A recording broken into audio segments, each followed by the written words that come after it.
and welcome back to the Texas Private School Podcast. I am your host and speaker for starting out for the first time, Walker Lott. Wes Tolleson cannot be here because he has his own family matters to attend to. But, me and Ryan are still here doing our thing. So, Ryan, how's life? How's everything going, man? Yeah, so this is where you say we're trying to get this right. So this is where you say how you doing in Stillwater, Oklahoma, right? Oh, So yeah. in Stillwater, Oklahoma, I'm doing good. Okay, then now to College Station. How are you doing? I'm doing good. USA soccer played today. We beat Mexico over the weekend, and we tied with Jamaica today. And I also got this Aggie ring, baby. Oh Look at that. yeah, Look there at you that. go. Look at that. Yeah. Tradition. Yeah. I love it. But yeah, pretty good weekend. Starting off the week all right. And we have some great matchups to talk about today. Like probably the best week of high school football for private school all year. It's gonna be a great one to talk about. But of course, as we always start, let's talk about our picks from last week. Ryan, 12-3 last week. I went 13-2, and then Wes, out of all people, of course, is the luck has changed it with us. The mojo's changed or something. But Wes has gone 14-1. You have any thoughts about it, man? Like what's going on here, man? So right now I'm still 126 and 37, which means that I'm still under 40 losses, which I'm proud about. Y'all are both right next to each other. Well, yeah, you got Wes is 119 and 44. You're 121 and 42. So I'm still under that 40 loss mark. Okay. So don't put me there where I don't belong. That's why under 40, like over 40 losses. That's not me. Yeah. Yeah, it will be you soon. Hopefully for my luck, hopefully it is. But we'll see how it goes. We got a couple more weeks in the season, see how it all shakes up in the end. But moving on to our players of the week, we have our first one. Our first Texas Private School Podcast offensive player of the week is Brady Deaver from Fort Bend Christian. The 2023 quarterback went off in the first round of the playoffs against Austin Brentwood. He went 14-18, 369, and 7 touchdowns. I mean, we've talked about him all season of how dominant this kid is, and he showed it against Brentwood. Him with the addition of all those athletes on the offensive side of the ball makes it for a deadly combo for any team to face. Ryan, you want to give any more insight into how dominant this kid is and how fun it is to just watch his film every week? Yeah, Brady Dever had a great week last week, and it was kind of like, did he really just do that again kind of thing? And he did it on 18 passes. I mean, the man only threw 4 incomplete passes. He only threw 18 passes in total and somehow managed up with 369 yards and 7 touchdowns. Which if you do the math there, y'all, because I'm the big math guy here, 7 touchdown passes, assuming that they're all passes, and 14 completions. That means half of his completions were touchdowns. Let that sink in for a second, everybody. Brady Dever throws half of his completions for touchdowns. That's all I gotta say. Man, that's sensational. Like we'll talk about more later with some other guys we mentioned, but that 2023 quarterback, so I've said it for a while. That 2023 quarterback class is loaded, and he might be the top dude with McGuire Martin. That class is deep, and it's very exciting to watch these guys. Moving to the defensive side of the ball, the Texas Private School Podcast defensive player of the week is 2022 Bishop Lynch defensive lineman Webster Walls. In a win over Concordia Lutheran in the first round, he went off 12 total tackles, 2 sacks, 5 tackles for loss, 2 forced fumble, and one of those fumble recoveries for a touchdown. I mean, he went off, like plain and simple. That's what you want a defensive lineman who, like, you're going to have to scheme for him the entire night, and he made that happen. I remember going to watch him or going to talk to him over the summer, and I just was like, this kid's insane. You knew that kid was about to be dominant, and that's what he did this season. I want to say he's the younger brother of Warren Walls, the SMU defensive lineman. I believe that's how it is. And then I just saw something that was actually kind of funny. There was a article by the Dallas Morning News, and I'm not going to read it because that's too long, but it's a very funny title if you ever want to go read it. How Bishop Lynch defensive end Webster Walls turned work on Christmas Tree Farm into success on the football field. I have not read it yet, but I think that's fantastic. And I would love to learn more about that, but that's really, really cool.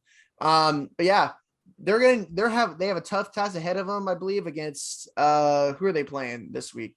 They are playing. Oh yeah, Yes, St. Thomas. that's gonna be a tough task ahead of them for sure. But you never know. So I wish the best for them and that team. But yeah, Ryan, your thoughts on this stellar performance by Webster Walls?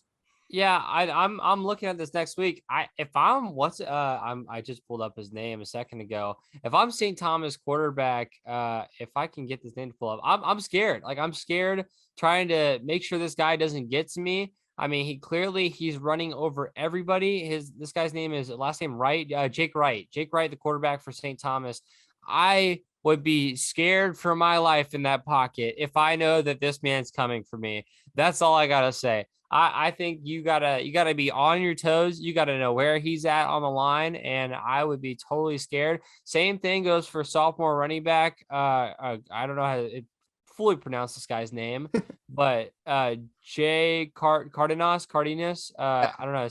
Yeah. So yeah. So I don't yeah, know how to say it either. But yeah, but whatever his name is, I'd be scared because clearly this man can run you over in just a second. So Webster Walls, hopefully y'all can go upset St. Thomas. That'd be a big win for them, and that's only going to come if he plays like he just did. I mean, clearly he has such an impact on the game. yeah, absolutely. He. The more I look into that Bishop Lynch team, yes, the record doesn't show the talent that they have there, but they have a lot of guys that are really well, like could be guys that are collegiate players down the road. And I'm very excited to see how the team does against St. Thomas. Like Lynch and Liberty are kind of the same teams of like, they both have talented dudes, but the record kind of doesn't show that. But a lot of those two teams have talented guys that can go play collegiate ball. So excited for those team. Bishop Lynch, of course, is for the next round. Moving into last week's matchups, we'll first talk about Fort Worth All Saints versus Antonian Prep, where the score was 42-21 for the All Saints Saints. They outgained Antonian 510-364, and they won this game specifically on the ground, outrushing Antonian 362-67. We talked about this guy all year, but if Brent, like Wes said earlier, if Brent Alfinger got loose, then they were going to win. And that's exactly what he did. 12 rushes, 151 yards, and 2 TDs on the ground. He was assisted by Minifield, who also had a fantastic game with 7 rushes, 135 yards, and a touchdown on the ground. Alfinger also caught a receiving touchdown, as well as Marshall Cool. Saints defense also came to play, forcing 5 Apache turnovers, 3 fumbles, and 2 interceptions. Dominant performance by the All Saints. I love saying that because it's really funny. I don't know. This team has always been on the cusp of greatness in Division I, and they showed it again against a good Southern team in Antonian Prep. But I guess the talent difference was just too much to handle for Antonian Prep. Ryan, what are your thoughts about this dominant performance by Fort Worth All Saints? Yeah, give it to the defense, man. I mean, 5 turnovers is something that obviously doesn't come every single game. You have to really be a certain kind of team to force 5 turnovers on the opposing offense. I mean, that is just so crazy. 3 fumbles, 2 interceptions, being in the right place at the right time. And I'm telling you right now, if you got a defense that can set you up to be in a good offensive position, that means miles more than an offense of putting on points and a defense who can't hold the other team. I'm going to let you know that right now. Clearly that's what's happening with my Oklahoma State Cowboys here for football. So I know it's the same thing going to be happening in high school. All Saints, obviously, they're going to go into this next game and they're going to have to play the exact same way against Central Catholic. If they don't put that defense on Central Catholic's offense, best believe Central Catholic's going to go out there and they're going to punch them home. And we'll talk about more about all this stuff later, but yeah, best believe Fort Worth All Saints, there's no one that can do it like them when it comes to that defense. And big shout out to those guys. Defense is not getting enough love, especially for a team that put up 42 points. And, that's all I got to say. Yeah, absolutely. That Central Catholic versus All Saints matchup next week, or this week, actually, big time game. And I'm excited for it. I really am. Moving to the next game, we have Grapevine Faith versus Brook Hill. Brook Hill took a 14-6 lead going into the half, but 15 unanswered points by Faith led to a 21-14 victory for the Lions. 24 running back Clayton Sabecki had 2 touchdowns leading the Lions on the ground. Davis Anderson had the other Lion touchdown, which came from a form of 40-yard pick 6, desperately needed by Faith to pull this one out. Campbell Stites led the Lions in tackles with this game with 13. You kind of see this team kind of putting together. Like, I knew going into it, luckily, unluckily, I picked Brook Hill to upset this one, and I was close. But Grapevine Faith pulled it out, so fair play to them. But this Grapevine Faith team has gotten hurt the past couple of weeks. They've had the injury bug, but they still have talent on this roster. Davis Anderson was a guy who, when I went and watched SES versus Faith, someone who stood out to me as a very intriguing prospect, and he dominated this last week. And then Clayton Sebecki, all Grapevine Faith have always had those guys at the running back position, kind of like leading that team. Mark Saunders, Keyshawn Wyatt, the list can go on and on.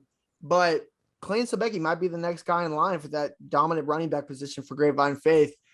He was one that I stood out to me as well when I went and watched SCS versus Faith. But yeah, great win by Faith as they move on to play my alma mater this week. But Ryan, what are your thoughts about the game? Yeah, I mean, I think it's important to note that Chase Cross, when he's at the quarterback position, he's not just throwing it to just one target. He spreads the love out between his wide receivers, which is something that is very important if you want to go a long way in the playoffs. It's seen a lot of times where a lot of quarterbacks will like to choose one target, and then most teams will just put their top DB on them. That's not for them. David Anderson actually was he got this basically the same amount of yards as all the other guys did. They basically all were around 40 yards apiece. Luke Stifle, Parker Barley, and Clayton Sebecki actually all had around 40 yards, them averaging a couple different receptions. And obviously the real touchdowns came on the ground for Sebecki, and Sebecki ended up having a great game. If you put this together, he had a 100-yard game combined with rushing and receiving yards with 2 touchdowns. That's a great game for Clayton Sebecki, and he's definitely going to have to be another big asset for this team if Grapevine Faith wants to win a big matchup this week against Southwest Christian.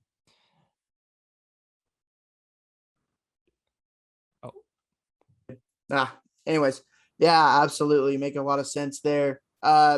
Moving into the next game, we have McKinney Christian at Fort Worth Christian here. Fort Worth Christian can sum up this game in one sentence of saying they had 5 interceptions on the game. Absolutely blasting 62-25 win over McKinney. Confirming Wes's mortal lock of the millennia. Shout out to him. He finally got one right. But Trevor Andrews and Hogan Nelson combined for 381 yards passing and 5 touchdowns, with Andrews having 4 of those. Luke Anderson and Bryce Bradley had touchdowns on the ground. What set this game off is the Cardinals passing attack, in which Jacob Trimble, I feel like we say this guy's name every week, had 5 receptions for 138 yards and 3 touchdowns, which is just a stellar game for the star out in North Richland Hills. Fort Worth Christian's hot, man. We said it last week. They like to cuddle when it's hot. You can't touch it too much because you'll get burnt. And Fort Worth Christian did another game like this week.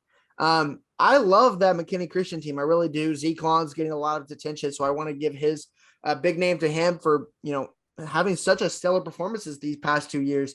And I hope he gets all the recognition and all the support he gets. I really like that quarterback. You mentioned last week, Ryan, that Cash Estridge or Anderson, one of the two. Whatever his name was, he's definitely clutch. I'll look it up right now as you keep talking. But his name is Cash, and I know he's Cash Money, and he's a guy to watch in the future. But the fact that they put 25 up on that Fort Worth Christian defense, who is a pretty good defense, I might add. But Fort Worth Christian is hot, man. They're going into that DC game to get revenge for the regular season loss. Excited to see that matchup because, in my opinion, I think that's gonna be closer than a lot of people expect, but gonna be a good time game. Ryan, thoughts, man? Yeah, we were talking about, I got your last name for you, Cash Etheridge. He's a sophomore, and don't let 5 interceptions. This is his first start in a playoff game, from what I understand. Unless he was started last year, but I don't think everybody made the playoffs last year. So correct me if I'm wrong there, but Cash Etheridge, I mean, 5 interceptions should not be what he is. He's a 2024 quarterback. You have to give him some time.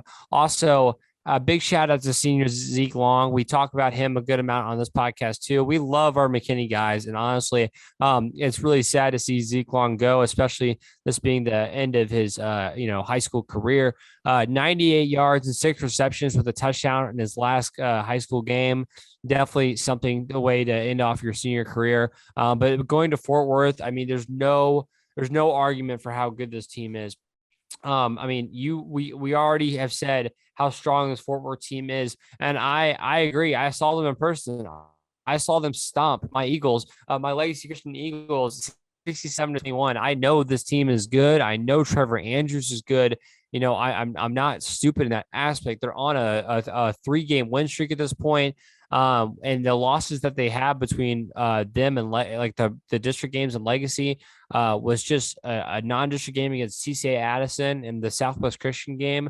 In my mind, they're rolling. They keep rolling teams. They haven't put up less than 50 in their past 3 games. I don't know if you're going to see them less than 50. The problem for DC has to be, can you stop that offense? And we'll talk about that later. Absolutely. Moving to the next game was the game I went out to. It was a Saturday afternoon game, which was beautiful in Austin.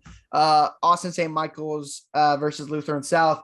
Great game out there in Austin. I believe the last final score was, let me find it, 37-14, St. Michael's.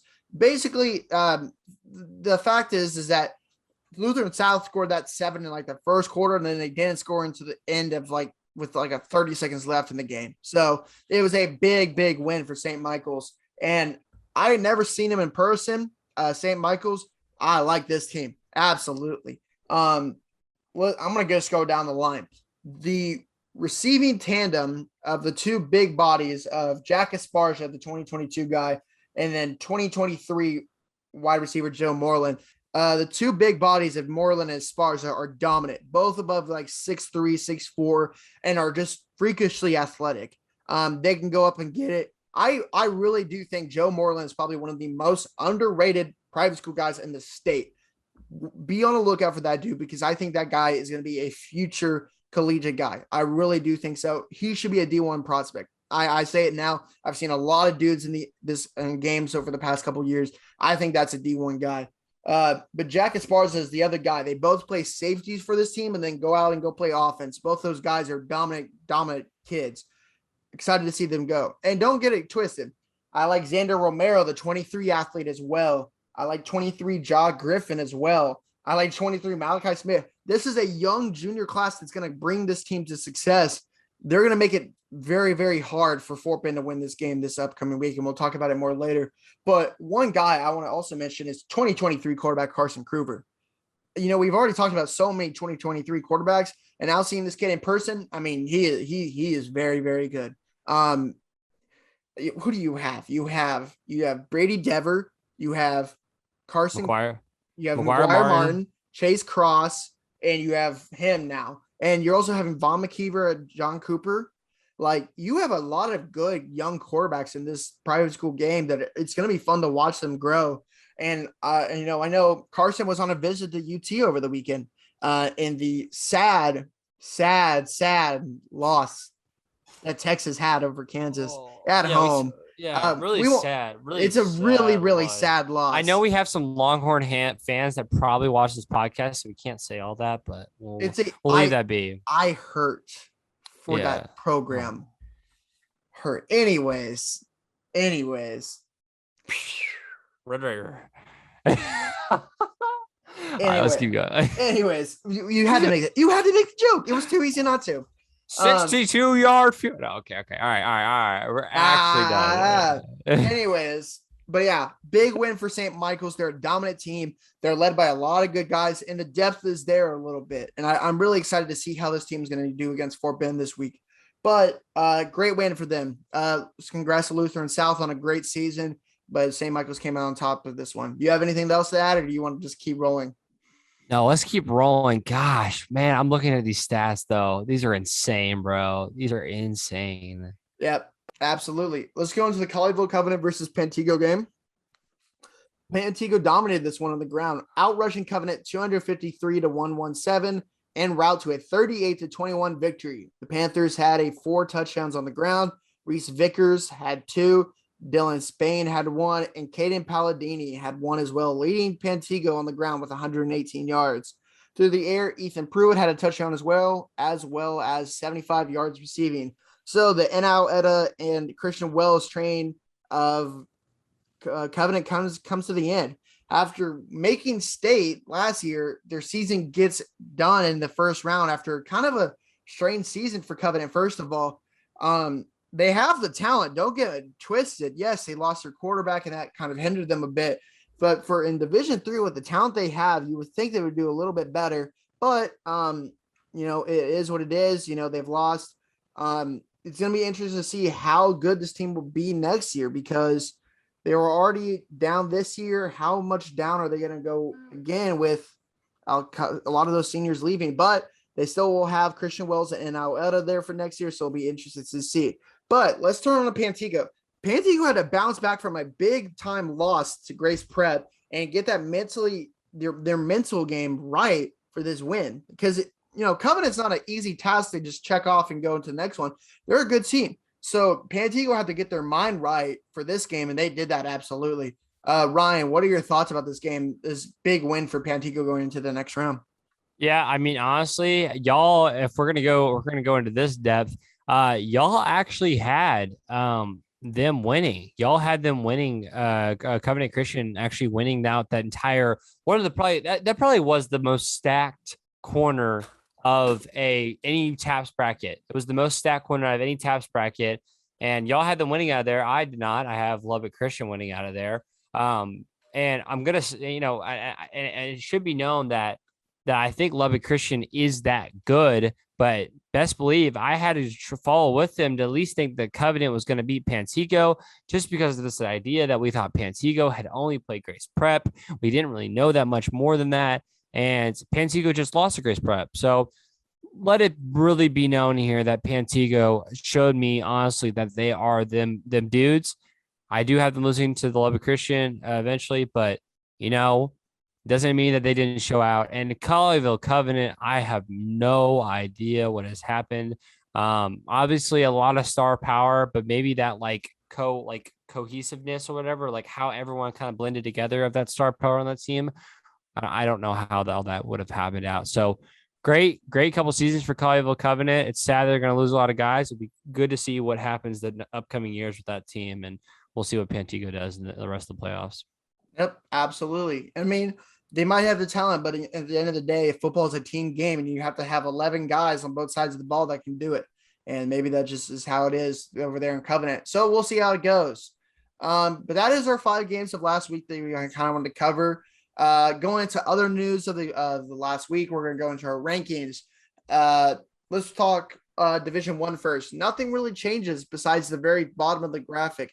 7th through 1 all win, and then Concordia Lutheran loses, so they move out, and Bishop Lynch beat them, so they move into the top 10. Going to Division II, kind of same thing. TWCA loses, Lutheran South loses, but Brook Hill moves into the 9th spot. Even though they did lose, they kept it close with a Grapevine Faith win, so they move into the top 10. But all 9 through whatever it is now are out of playoffs, so it's 8 through up, and they all won. Going to D3, Covenant loses, so they move down to 10, and 8-9 move, or 9-10 at the time, move up to 8-9. Brazos and San Antonio Holy Cross. And then going into the overall rankings, I think everything has stayed the same. So we'll see how this kind of switches going into the next round, but that's kind of how it is. Ryan, thoughts? Yeah, you really won't see a lot of movement here. You only see movement in the 8, 9, 10, just because no one has really lost, and we're not going to move people around for wins and stuff like that.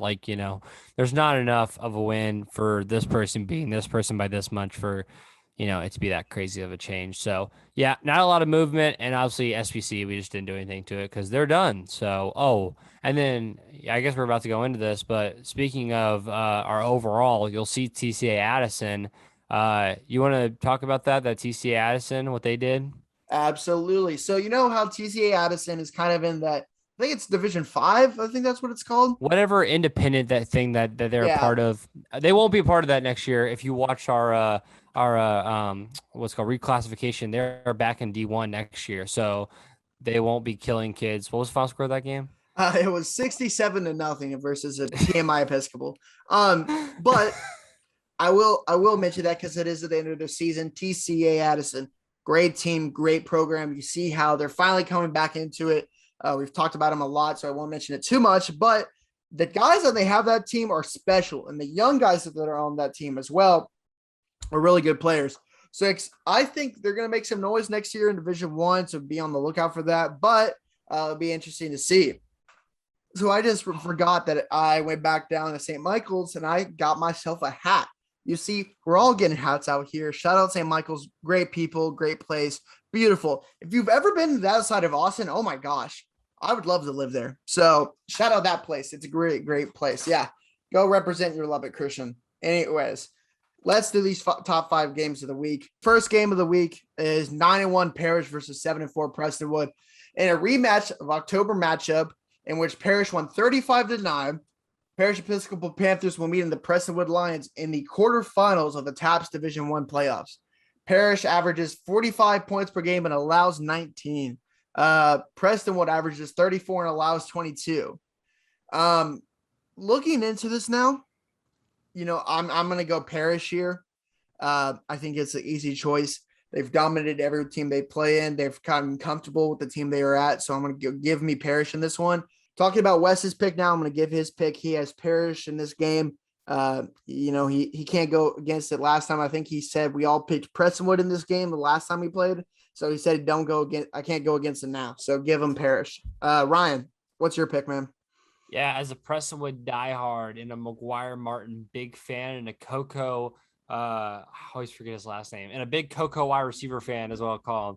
Obviously I really love this Prestonwood team, but they're not Parish, and I think Parish is proven to be Parish. So I got Parish in this one. I mean, it's just really not that hard to choose them when they're really that good of a team. So, yep. I mean, they're that good. Andrew Paul, they've always had the past couple of years, they've always had that one dude that kind of has getting they get recognition over time. That's Andrew Paul this year. Austin UK was the guy last year who went to Stanford. They have the guys over time that just get better and better offers that you're like, holy cow, how is this guy not getting recognized? And Andrew Paul is this guy this year. So shout out to Parish. But yeah, best of luck to both teams in that game. Moving on, we have 9-2 Southwest Christian versus 8-2 Grapevine Faith. SES will meet Grapevine Faith here for the second time this season after a 34-16 victory for the Eagles earlier in the season. I'm going with my alma mater, Southwest Christian here. I think it's a pretty solid win decision for it, and I believe Wes is going to agree with me because I believe he also is going to pick Southwest Christian here. Ryan, are you going to go against us and pick Faith, or what's your thoughts here, man? Yeah, I like this Faith team. I think they're a very good team this year. But you can't tell me after basically everybody lost in our division, our district, you can't tell me that, Faith is now going to somehow turn the script against the team that's undefeated in our district. Give me Southwest Christian. It's not that hard of a pick again for me to make, but Southwest Christian. Yeah. I think SES is just they're locked in, they're focused. Best of luck to my boys back there. They're playing up in Castleberry, who they played last year at. They played 4th Christian in the regionals last year at. And the result of that game is when they moved on. So maybe they'll go 2-0 in the same place. We'll see. Oh no.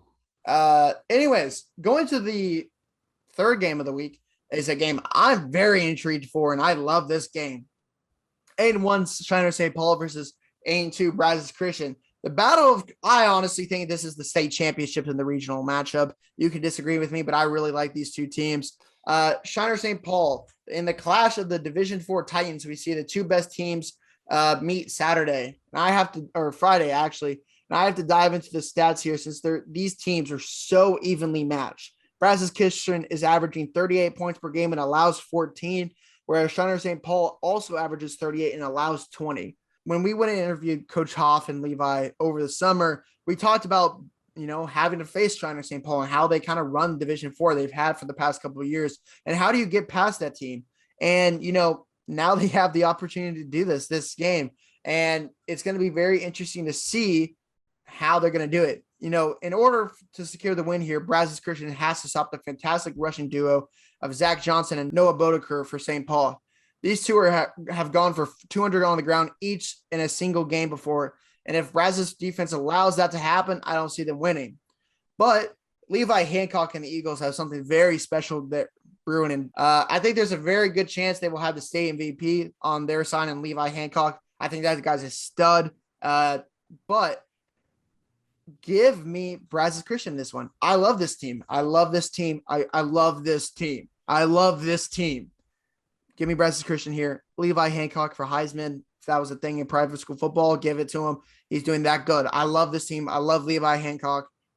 Maybe being a little bit biased towards my hometown team, but I love this team. Yeah, I think they'll get it done. I think this is going to be a big-time matchup, but I think it's going to be a close one, but give me Brazos Christian in this one. Ryan, your thoughts? Yes. So although it's not my backyard team, I'm going to call it my backyard team because technically we're going to just say the podcast is based out of College Station because that's just kind of where everything kind of happens. Until I move to College Station, it's going to be, we're in College Station. Okay. This is our backyard. Brazos Christian is our backyard. All right. Whatever. Just let me say that, even if I'm from Oklahoma. Brazos Christian has been the hometown team. They have proven that they are a successful team. Obviously, the records are right there with each other. One of their losses have come to Cypress Christian. One of those being a district game, one of those being a non-district game for both those teams. Obviously, Brazos Christian other loss is to a Bay Area Christian team who's also very, very good. And these losses that Brazos has had, they only lost by 5 to a powerhouse in Cypress Christian. They lost by 3 to a Bay Area Christian. I'm telling you right now, with the team that has shut out its last 2 opponents and put up 40 plus in both games, you cannot tell me that this Brazos Christian is not the team you can't tell me that they're not as good as they are actually look like on the stat sheet. I have Brazos Christian. But yes, this is the state championship and Division IV and the regional round. This is not fair. This is not fair in my opinion, but this is the state championship. Yeah, absolutely. And hopefully we'll have a guy cover that. Me and Wes are still trying to figure that out of who can be able to cover it. Hopefully we have a guy out there, but it'll be a good game nonetheless. Moving into the 4th game of the week, we have Austin Regents, the state championship winner from last year versus Second Baptist, the team that almost beat him in the semis of last year. We have a rematch in the regional matchup. And the perpetual struggle for the best Southern team in Division II, Regents will meet Houston Second Baptist this Friday at Cub Stadium. Cub Stadium in Brenham, Texas is actually the home of, if you don't know, there's a junior college in Bryan College Station called Blinn JUCO. And Cub Stadium, I believe, is the home stadium for Blinn Junior College. So on that field, you'll have the likes of Cam Newton have played on that field in Brenham. Because if you didn't know, Cam Newton went to JUCO at Blinn. Here's your stats, your trivia of the day. Hey, welcome. The more I know. Anyways, Houston Second Baptist averages 39 points per game and only allows 13. Regents, on the other hand, averages 43 and allows only 6 points per game. It's tough to analyze because Regents hasn't really been tested all year, whereas Houston Second Baptist has lost a couple games to 2 very good teams in Kincaid, who were the SPC champions, and FBCA, who were the district champions, who I also really could win the South.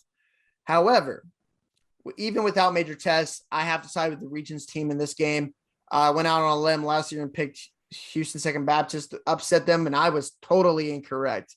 I'm not making the same mistake this year. I'm a big Drew Dickey fan. We gave him the MVP of all small schools last year, and also, Division II MVP. And he's just too talented, man. The Vandy commit is something special. And give me Austin Regents in this one. I love this team. I really do think not just Drew Dickey, but Weston Benson, Whitfield Powell. There's a lot of guys on that team who are very, very talented guys. And I'm very excited to see how this team will do. So give me Austin Regents in this one. And also, I know Wes is going to also pick Austin Regents in this one. Me and him, I both believe, picked Second Baptist last year or in this one over Regents, and we made the mistake, and we're not going to make that again. So, Ryan, thoughts? I definitely think that Regents is just that good of a team. Even if you want to tell me 900 million things about this Regents team and how they haven't played anybody, they haven't done anything, they haven't seen anybody good or whatever. I don't care. I don't care. I have Regents in this game. I don't think they really have the mindset that they're going to lose, if at all. Like, there's nothing in their mind that says, "Oh, we feel like losing today," or "Oh, we don't have a chance." Like, they just steamroll everybody, and I just don't think it's within their power to lose games. So, give me Austin Regents. I love this Austin and Houston matchup. It creates a lot of fun, especially just going right down the road in College Station and in that little area. I think it's fun to kind of meet up in these neutral sites. It makes for a lot easier for our headquarters of College Station to go to these games as well. But yeah, give me a Regents. I really have a Regents St. Michael's matchup in that semifinal. So that's Ooh. what I got. Oh, then let's talk about that next game. St. Michael's or not really at, sorry. Yeah, let's talk about that matchup. We have St. Michael's versus Fort Bend Christian and Giddings on Saturday night. This matchup is going to determine who enters the TAPS Division II South Region Finals. Fort Bend Christian enters averaging 45 points a game and allowing 18. St. Michael's is averaging 43 points per game and allows 18 as well.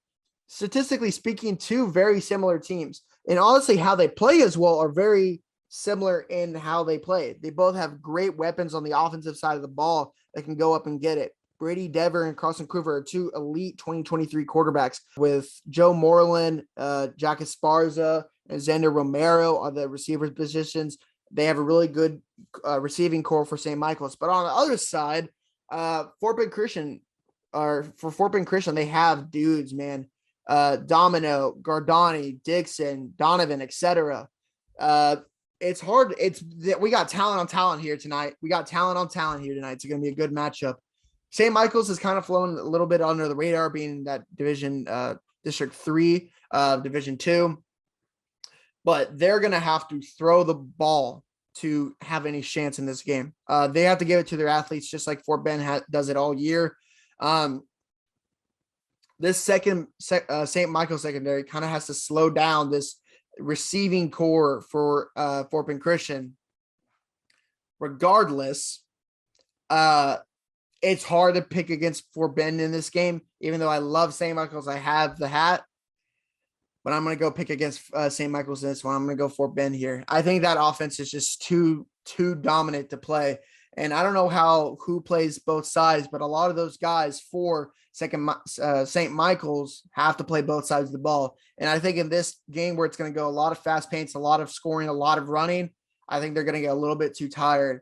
And I think Fort Bend's going to pull away here. So give me Fort Bend in this one. But shout out St. Michael's. I love y'all. Have the hat, all that. For Wes's pick, he's also going to pick Fort Bend as well. Ryan, you have the last pick of the night. What you thinking? You can call me crazy. You can call me crazy. And I know Wes would be jumping out of his chair right now if he could hear what I was saying right now. Yeah, honestly, I think a team that has played super well in their district with Austin St. Michael. I mean, literally, they went through and just powered through their district with their only loss being to Regents. And that Regents loss obviously was a really bad loss, 49-21. I understand that. And their out of district wins and a loss to Davenport is not. There's a lot on here that would make me say, "Oh wow, this team is really, really good." The St. Michael's team is, but they really haven't come across enough talent on the other side of the ball. Obviously, I think St. Michael's is really good, and I just said that, but I'm looking into stuff now, and there's too much of a gap in that Regents game for me to look at it, and there's too like basically a win against Austin Savio is just not that, like, the first game of the year. That's not a good enough win for me. Like 65-8, like should have won by 130 at that point. I mean, they're literally. Sorry, I'm getting off the wrong track. I have Fort Bend Christian. I think it's very clear to see that Fort Bend Christian is a dominant team, And they are really all that. I mean, their losses are to St. John's, an SBC powerhouse by 1 point. Full shear, which if I'm correct about this, is let's get this right here because I don't want to mess this up. Full shear is what are they? Oh yeah, 5A UIL team. Okay, cool. 5A UIL. And then their other losses, powerhouse Dallas Christian D2. So you know what? Hate me, but I have Fort Bend Christian Academy. I know I just said I love St. Michael's, but can't numbers don't lie, especially in Texas private school football. Take that from the guy who literally has used numbers to make his picks every single week. There you go. That's the stat man himself, Ryan Schroeder, with his pick. That's our 5 games of the week, but we have like 3 games we kind of want to quickly go over before we end this episode. That because there's just so many talented and amazing games this week, so we kind of have to talk about a little bit more. First game, Lubbock Christian versus Pantego. Lubbock 10-1. I believe Pantego is also 10-1. Battle of 2 10-1 teams. Who would have thought we would have seen that in the second round of playoffs? But here we are. That district is just, that side of the bracket is just insane. It's going to be very interesting to see because Pantego kind of demolished Covenant and Lubbock, I believe, also did that the same. No, Lubbock. It was Shelton. It was the Shelton game, yeah. I think. Yeah, the thing about it is on the other side of the ball, or other team, Lubbock Christian's only loss is to Covenant Christian. So does that show anything? I don't know how do you explain that, but Lubbock Christian's only loss is to Covenant Christian, who lost a good amount to Pantego this last week. So it's going to be very interesting to see, hey, is Lubbock Christian really that good and they just kind of play in a lower bracket, or are they back to being like, hey, we can play each other and they're a good 10-1 team? So it's going to be very interesting to see how it all plays out. I'll wait to give my pick when we post them on Friday. Ryan, what do you want to do? Yeah, I'm gonna wait as well. All these 3 games, I'll wait. I'll just give my analysis, and it might give it away a little bit. But honestly, y'all, look at the teams that Lubbock Christian has played versus look at the teams that Pantego has played. The only win in my head that Pantego really has that really shows me that they could possibly, that they have the Covenant win. That says a lot. Y'all gotta go look at the Lubbock Christian wins because that Shelton one, ignore that. Those other wins are pretty dang good. I like some of those teams, and a matchup where they both picked Trinity Christian Lubbock and I picked Lubbock Christian. They ended up winning by 12, but Pantego obviously beat Covenant, but has a loss to Grace Prep. There's a lot going on, y'all. Lots to analyze. So I'm excited for this game. Yeah, absolutely. That's gonna be a good game there. I forgot exactly where it's played. Oh no, it's played out in like Abilene. It's Hardin Simmons at Abilene. So it's literally, I actually looked it up earlier when we were talking about the games earlier. It's the exact same distance, both teams. Lubbock Christian has got basically like a 2-hour drive or 2 or 3 hour drive. And then Pantego from Arlington has about the same drive. Awesome. Hey, that's what you want to meet. You want that's a good middle area to play in. There's no whatever favoritism to either team. That's what you want. And now a game that is going to be very intriguing to see how it all plans out. Dallas Christian versus Fort Worth Christian. The hot hand versus the powerhouse that's always been in Division II. I'm not going to give too much away, but I love this game. It's basically, can Fort Worth Christian fix what they messed up in the previous game against versus DC? And can they overcome all of they've had to do? Because DC's no slouch. Don't get it twisted. We all know that. But Fort Worth Christian gave them a run for their money a little bit last time they played, but DC held strong in the end. So it's going to be interesting to see, hey, does DC fix the things they messed up last time they played, and they cut it down and they blow them out this time? Or does Fort Worth Christian, tap into those things we said, hey, we made mistakes here. Let's fix those mistakes. But also let's tap into what we know and kind of find their weaknesses that they kind of maybe found last time they played this game. So very, very interesting to see. Ryan, thoughts? I'm not going to give anything away. I'm excited, but trust me, I am different. I am different when it comes to this game.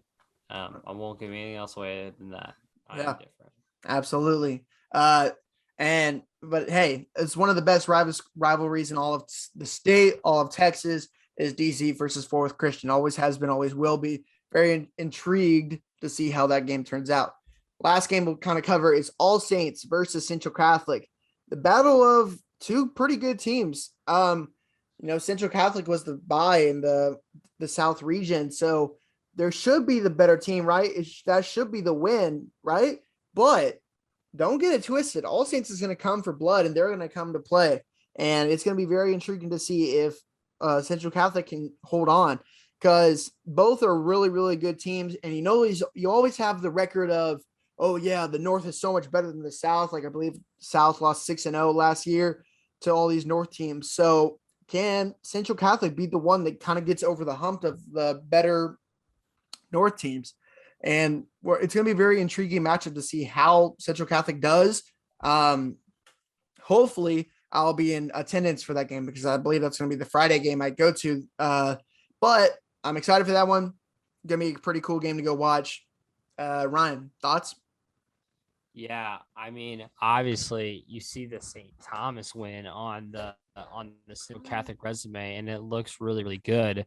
The game, the loss that looks horrible though to them is the Antonian prep loss. I mean, that just looks atrocious when it comes down to it.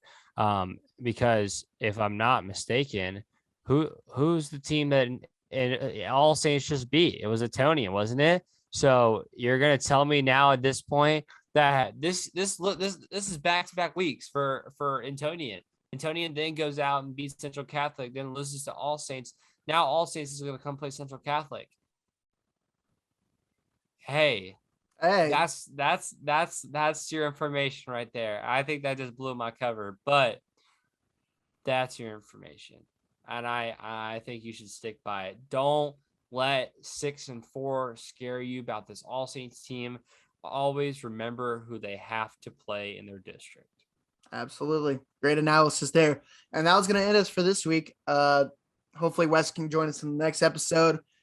We miss him. I miss him. It's going to be a good time. But yeah, hopefully we can get some guys out to go and watch some games. I know I'm going to be out Central Catholic versus for All Saints on Friday, maybe catch a Saturday game. I know I have some stuff going on Saturday, but hopefully we can. Hopefully Wes can, but we'll see how it goes. Ryan, you have anything else to say? You want to end it on there? No, I'll just say, go Pokes. Go Pokes for football is what I'll say. Any OSU fans that watch this, I actually do want to know, because we always talk about A&M. I'm always curious. If there's any Poke fans that watch the podcast, please let us know in the comments on Twitter. Send me a DM. I just want to know. I want to know if there's any alumni that are in the private school world. It would be kind of cool to know. So, but go Pokes, and go private school football. Good to see some good games this week. Yep.